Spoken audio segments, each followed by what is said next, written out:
Hello, people. What is going on? Welcome back to Each on His Own TV. To my right is Brian. You know who he is. West Ham Fan TV's Brian. And we're here to talk about West Ham United, Lopetegui, and what is really going on at our club. Brian, how are you doing, mate? I'm all right, man. Really, really busy. But good to be back on the show, James, and good to see you, mate. Nah, good man. Good man. Brian, obviously, last time we spoke, it was optimism and hoping that West Ham were going to do great this year. Where's it all gone wrong so far for you?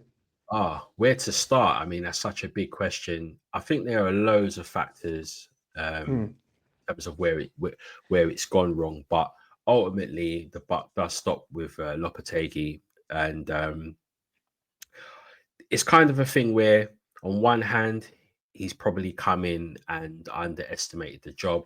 On another hand, I think there's a level of accountability that needs to be thrown at the players, in terms of, like, a lot of players haven't turned up this season,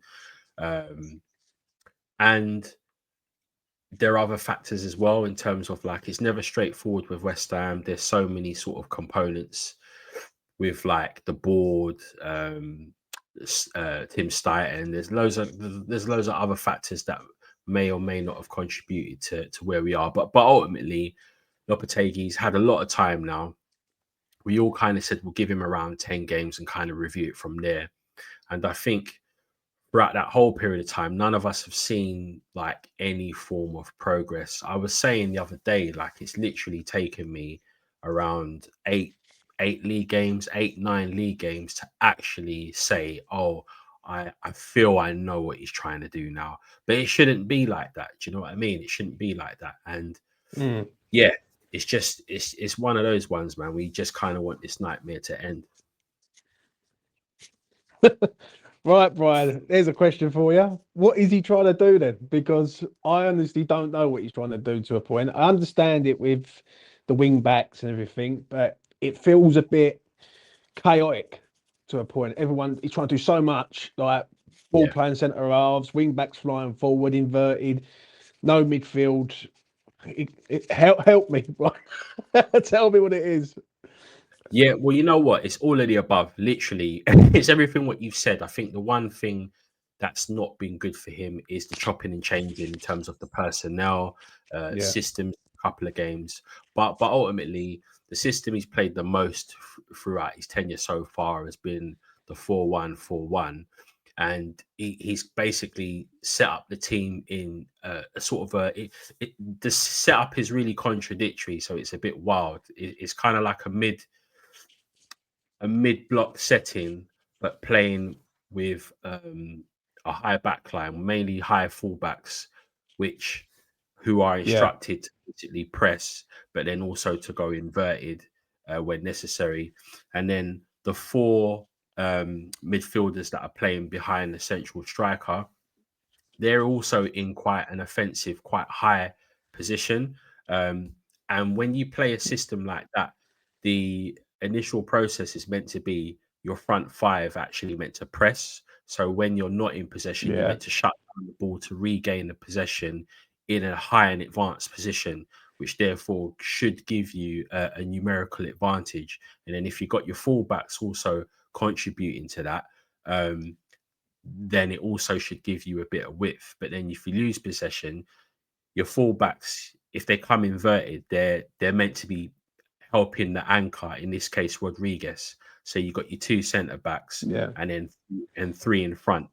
That's kind of how it's meant to be, and that's how certain teams, I guess, in Europe play it. But we're not playing it. The team's been a bit more like individuals in some respects. So what's happened is, because we're not really applying a press in games, you've got all this space that's basically around the Rodriguez area and in behind the fullback area, which means that a team can just play a triangles and then just beat any kind of half baited press to get basically right onto our back line.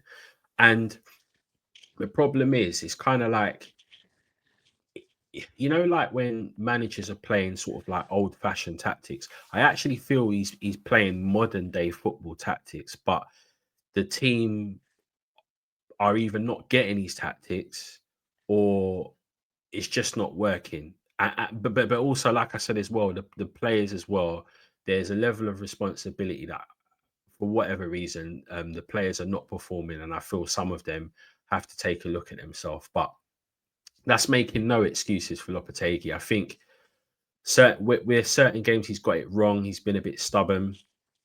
Um, Other games he's made drastic changes. I think there's a lot of things we as fans are seeing and questioning why isn't it being acted upon, particularly the point I made around all of Mm. this space in key areas.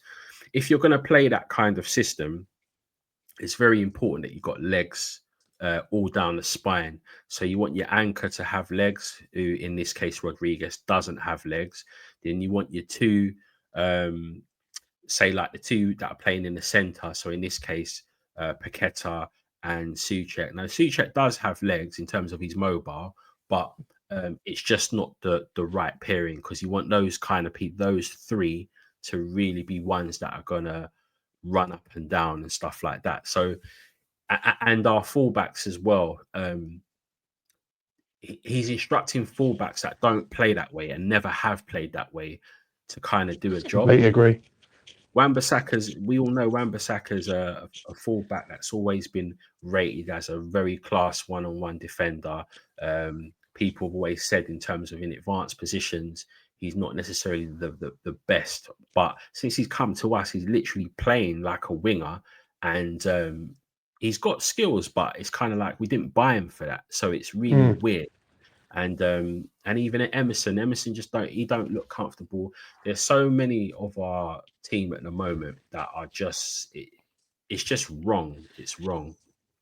Do you find that the recruitment has let Lopetegui down to a point, i.e., the midfield? Like, I was just listening to what you're saying, and like you're speaking so much like truth is unreal. Like in regards to the midfield, I do feel he's been let down in the midfield department. Like Guido Rodriguez and Soler, if you take them two out and put in two younger, fresher, more sort of energy, I think it's a completely different side, West Ham. Yeah, completely. But the thing is as well. So I'll land on that point first. Yes, I totally agree. I think the signings that have come in, not all of them are living up to expectation. Even the ones Yeah, that are playing decent, you can make a case that they've had good and bad games. So if you take out Kilman, Kilman, you could say he's been pretty much consistent. Tadibo, you can say he's had as many bad games as he's had good games. So yeah, there's that Jekyll and Hyde thing. And we'll excuse Somerville because he hasn't really had a consistent chance, but when he has come, he's done decent. So if you exclude them two, I think the others have kind of been, let's just say, inconsistent at best. And I personally put that down to though the formation. So I feel we're playing with a system where effectively you don't really have a midfield. You just got one anchoring person that's in front of the back four, and you've got four that's playing behind a striker that's in a really high advanced position, but then the team setup is kind of like a mid block. Is really weird.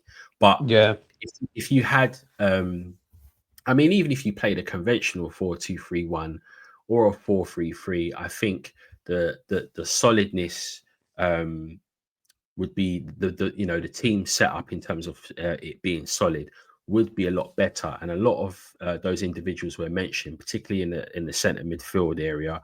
So your Rodriguez, your Solers, etc.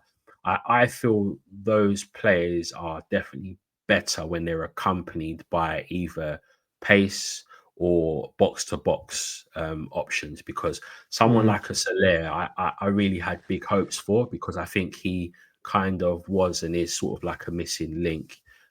Rodriguez, I always saw him as someone that would perhaps be a fringe player that might come in and out of the team in games that are needed. So he's played a lot more minutes than I've anticipated, and that makes me yeah, raise questions about Alvarez in terms of his I don't know, his discipline, how he's coming across in training, or what the issue is there with Alvarez, because even when he has been fit, he's not always getting a chance. Are you surprised that they are playing together though, Brian? Like, because I do agree with you on that. Like Guido Rodriguez, I always thought he was coming in to be the sort of backup to Alvarez. Now, if Alvarez ever goes down injured, we've got an automatic replacement there to come in and take that spot. To have a flat three that we're playing currently right now with Julian Lopetegui, because that's how it seems to be like looking like that. We're actually playing like a 2-5 or 2-6-2. I mean, we're Yeah, really in the yeah, middle of yeah, the park. Do you know what I mean? But yeah, like it seems like because like Wan-Bissaka comes inside, Emerson comes inside. It's all it seems like it really is Gilman and Tadebo's at the back there defending to a point. Are mm. you surprised that Rodriguez and Alvarez are playing together though, like consistently to a point?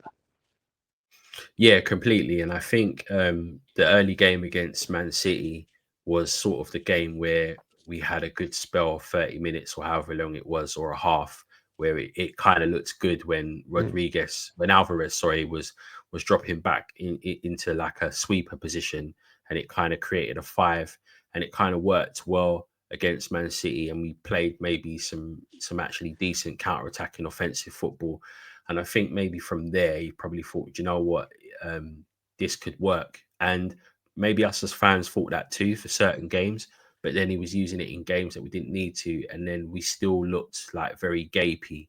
Um, so, so yeah, it's a shame, because I really believe if we had sorted out the striker situation, I think things could have been different. Um, Literally, I think things potentially could have been different. But also, even if like maybe a couple of our key players have turned up this season, again, I think things would be slightly different. But again, we're seeing that situation when we're putting square pegs in round holes. We can see Kudus hasn't really been happy. So although he's been out there on the left, um, he's still actually been one of our best players. But we know that he would do better on the other side. But for me, what I would like to see is Kudus play in the middle. Basically, I would like to see Summerville on the left, Bowen on the right, Kudus at Mm. this, in the 10 role, and seeing just basically some interchange in between those three. That's kind of what I would see, what I'd like to see, because I think actually that could potentially cause some damage. But to be honest with you, James, there's so much work that needs to be done at the moment to turn things around. I'm not concerned around running the risk of relegation. I'm not concerned of that at all. Mm. And despite, we've got a couple of big games coming up which we're unlikely to get anything from, which therefore could put us in a tricky situation, I do feel there are 3 to 6 teams that are worse off than us, so to speak. But the bottom line is none of us came into this situation looking at it as a complete rebuild. I think the brief for us as fans, and Mm. hopefully for Lopetegui from the board, was the aim and objective is European football, or at least aim to be finishing in the top 7. That should be the aim. Um, so we came with sort of like big hopes, and yeah, we didn't hope for this at all. There's yeah. One thing I'm going to sort of go back on what you just said. I completely agree. I think West Ham are. I don't think West Ham will go down. I don't. Yeah, but the problem is the fear that does me with West Ham, because like there's always a moment where if they don't pick up points over the Christmas period, Leicester, Wolves, Bournemouth, Brighton, Southampton, Liverpool, that's when Mm. it. Once you start going past the Christmas period and you're floating around near the bottom, then it ain't really that good. The problem is how long do you give Lopetegui in order to trust him in order to do this? Because he's here on a 2-year deal, Brian. Like he's not impressed, nothing at all. We haven't sold any big hitter players. We've still got the likes of Mo here, Paqueta, Bowen. I feel like for me that this is a man that's only going to take us backwards rather than forwards, in my opinion. Yeah, I couldn't agree more. Unless he suddenly pulls his finger out after international break and we maybe win games or get points from games that we're not expected to, I think, you know, the board will definitely be talking about this. They're generally quite loyal in terms of how long they give people in. They don't like spending out the money, the compensation, and all that kind of stuff. But I think where this is actually getting quite a lot of spotlight on it from the media, etc., I think he'll probably, if things continue to stay the way they are, I feel the trigger will be pulled sort of like the end of the month. So you're looking at the Arsenal game, probably going into the first week of December.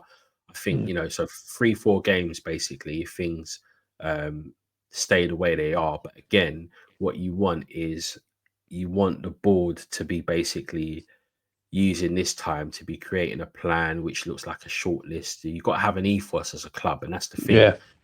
Chop and change with the manager, but at the end of the day, you then got to bring in someone who fits the brief of what you want as a club. And as you and I know, the problem is wider than say like Lopetegui. It's board level, isn't it? So it's who's at the control. So you could throw any manager in.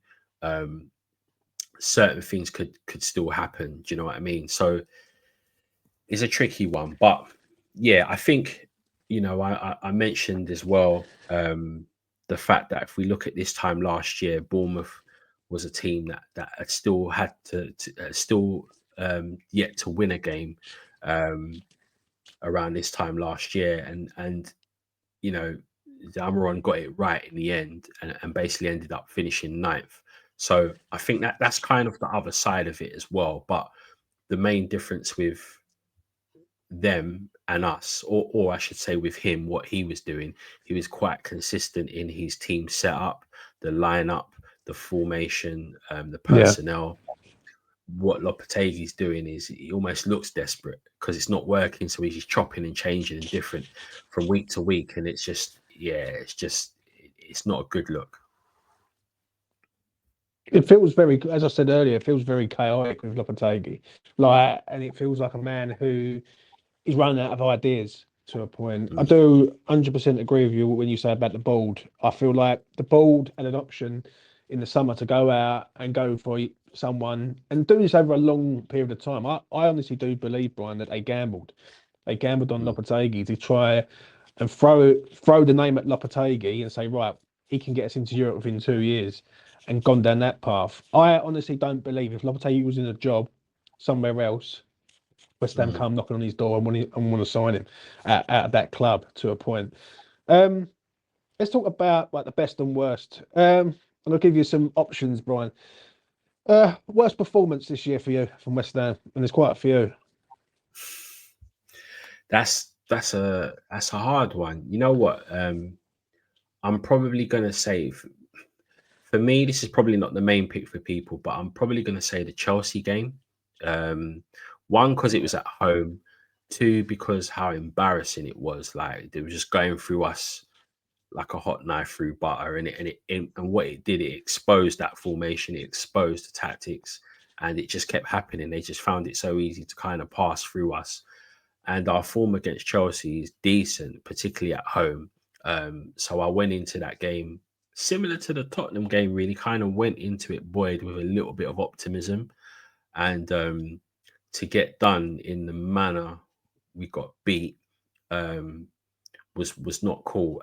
And again, if I really think about it, I kind of said that one without thinking, but if I think about it, yeah, as you said, there's quite a few to choose from. But Yeah. that one, yeah, it rains. The Tottenham one too, but I think with that one, it was more the fact it was like the hope that kills you. The fact that we kind of took the lead, was in the game for the first half, then they cranked it up, got the equalizer.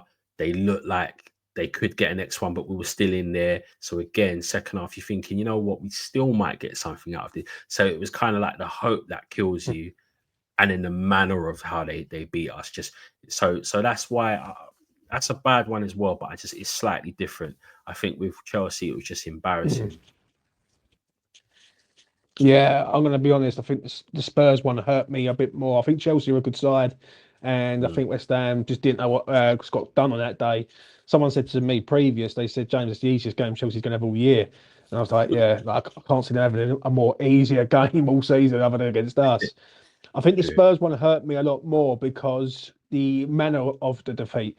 It was Mm. 1-0, and then they just blitzed us in that 7 minute spell, which was Mm. painful to see. That them goals was going in and in and in, and every fan and supporter all around the world are looking and going, "What is going on here?" Like we feel like we've just been like robbed to a point. Do you know what I'm saying? Yeah. Who's been the worst player for you this season, Brian? Again, there's a few to choose from. I'm gonna say Paqueta for me. Yeah, There's a few that have not had great seasons. Ariola's not had a good season so far. I don't think Emerson's had the best of seasons. I think, you know, Antonio. There's quite a few, but I think um, Paqueta's had moments in about 3 games. So he's had kind of like 10-minute spells where he's put in a good through pass or he's played a nice diagonal ball over the top from left to right. But other than that, his contribution to every game has not been great. It's kind of been like five out of 10 performances, and he's consistently been picked. And it's one of those ones where I can see it from a squad point of view as to why he's being picked, but there's also the fact that when it's just not working, um, mm, sometimes not starting them that can also give them a bit of a kick up the arse. And I think he's one of those players yeah. that, for me, he's meant to be sort of like the talisman, and he hasn't done anything that's really been effective at all for me. Yeah, I completely agree, mate. I completely agree. Such a shame with him. It really is. I don't know whether it's the betting thing over his head or he's just, Mm. I don't know. Well, I think what it is with Paqueta is he had that move lined up in May. Then all this come out with the betting. And I don't know. Maybe he's just thought, like, what's the point anymore? Do you know what I mean? Like, he had a dream move to Man City, work under Pep Guardiola. Then the FA come and do all that. And I think he hasn't been the same player for about a year. Like the last game I remember him playing really well in was probably Wolves at home last season, a 3-0 win. I don't remember Mm. another time. I don't pinpoint a game and say, Yeah, yeah, he was good. He was good in that one, but I remember that Wolves one quite clearly. So yeah, yeah. who's been West Ham's best player for you, mate? To round this up. Again, there's not really been like standouts. I think Kilman's been the one that's basically looked decent. I think he's the one that sort Mm, of come in and it raised a few eyebrows, mainly based on price. It wasn't taken away that he was a decent player. We thought he was an okay player, but I think he's come in, and what he's shown since being part of the team is that, as well as his defending being okay, like he's uh, his ball distribution and being in possession is really good. He's comfortable with bringing the ball out. He's got a good pass in him. The pass he done for Bowen against Palace springs to mind, and he's done things like that a few times. So he does have weaknesses to his game too, but I think going forward, I could see him being quite a fundamental player for the side going forward.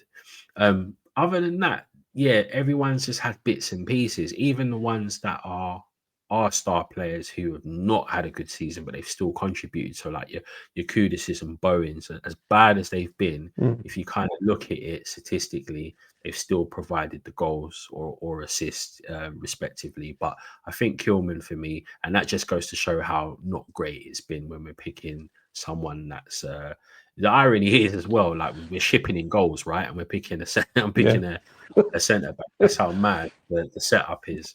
I completely agree, mate. To round this video right up now, Brian, yeah, last question from me for you. What do you make of Jared Bowen as captain in this situation? Because I think he's got a big job on his hands. Like this is obviously it's first time he's been the captain. He's in a Mm, team that's currently a bit iffy, to say the least, at the minute. How does mm. he, one, get the better of being, like, how does he get better being a captain? And two, how does he improve his performances to a point? Yeah, I think he was one. Bowen was always one that I was a little bit skeptical about him being a captain, but there's always like different styles of being a captain, right? You got captains who kind of lead Yeah. in terms of like personnel. So your Nobles, your Nolans, your Parkers, that kind of thing, where they kind of tell everyone to kind of raise the level. And you also got your captains that sort of lead by example, by performance. I think Bowen sort of like falls into the latter. The idea of putting him captain, on one hand, it could have been a masterstroke because it could have propelled him to kind of take that responsibility and edge his game up as well. But it hasn't worked. It seems like the responsibility is weighing on him. I've only really seen him twice this season actually sort of turn around and basically have a go at his players. And one was in the Everton game, actually. I know with Emerson, he turned around and basically just told Emerson to come and take the corner, basically, and he kind of shouted at him. But I think what he needs to do, I think Noble needs to have a word with him. Do you see what I mean? And basically speak to him about giving him advice. I really think that the camaraderie of the players is something that needs to I think something needs to change. I think that's where Bowen could maybe do some good leadership behind the scenes and to build that camaraderie. If you look at all of the connections, when we used to watch all of those training videos and everything else, you had your camps and that's been depleted now. Now, like the French players have gone, and this could have even impacted Areola's performance. You know, he knocked around with all of the French players and Zoom and everyone else, right? And laughing and joking and that, and that's not happening no more. So I think there's a need to kind of like almost set up that kind of environment where, yes, the coach or the manager is saying what they're saying, but the players need to kind of and that's where Bowen kind of needs to say, do you know what? He needs to galvanize the team, starting with the senior players, basically, like Antonios, your Sucheks, those kind of guys to turn around to everyone else and say, look, we need to step it up here. Do you know what I mean? But yeah, it's a tough one, and I think until if the management stays the same, Bowen's going to be the captain. If the management changes, then it will be interesting to see if there is a change in captain, and therefore who it would be as well. Because I don't necessarily think that's a gimme in terms of who a decent candidate would be. I've got to be honest, I completely agree on the last bit. It's very hard to go and change it to someone when there ain't many leaders out there. Do you know what I'm saying? Not like there was before. So yeah, I just hope Bowen. I think Bowen can grow into the role. I really do. I think I can see it in him, but it's just right now with the situation currently and what it is, it's just not a good situation for him to be in. And I think with us, he hasn't been in this situation before, and like the weight is firmly on his shoulders to a point. Brian, thank you very much, mate, for coming on. I really do appreciate it, as always. Anything you want to shout out, Brian, or whatever you're doing? No, do you know what? Shout you out, James. Keep doing the good work. You know, you've been great, been consistent this year. You've got a good new group of guys as well, for Jamie and the rest of the lads and the regulars as well. So yeah, keep doing your thing, man, and pushing E20 forward. Thank you very much, Brian. I really do appreciate it, mate. We do try on here, but do you know what? It's for everyone. Like, I treat it like for everyone, and that's what it's all about. Do you know what I mean? We all love this club. Sometimes this club don't love us, but that's a different story for another time. Do you know what I'm saying? But it is what it is. Smash a like on the video. Subscribe to E20 Zone TV. Hit notification bell and do all that stuff. I'll be back probably next week from now. Obviously, international break is here. Yeah, I'm glad it's here. We'll say that, but you know, I do miss West Ham. I really do. But we're gonna have a lot of West Ham coming up over the Christmas period. Anyway, from me and Brian, take care of yourselves and each other.